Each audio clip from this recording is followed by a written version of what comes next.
Ever wished you could bring your stunning Illustrator creations to life with animation? Today, we're diving into how to seamlessly import and animate your Illustrator masterpieces inside Adobe After Effects. This is a game-changer for animators and motion graphics artists. Let's get started.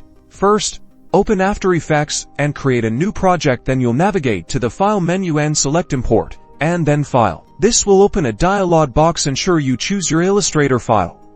From the Import As menu, select Composition or 10 layer sizes. Click Import. Boom! Your Illustrator file is now imported as a composition in your After Effects project. Double-click the composition to open it, and behold the magic, all your individual Illustrator layers are preserved. Now the fun begins. Select a layer in the timeline. You can modify the position, scale, rotation, and opacity, basically any transform property to create your animation. You can also add effects like glows, blurs, and color corrections to each individual layer for even more creative control, and use keyframes for even more unique movement in the animated asset. By importing Illustrator files into After Effects gives you an amazing amount of control. Now you can bring your static designs to life with stunning motion graphics. Go ahead and start creating.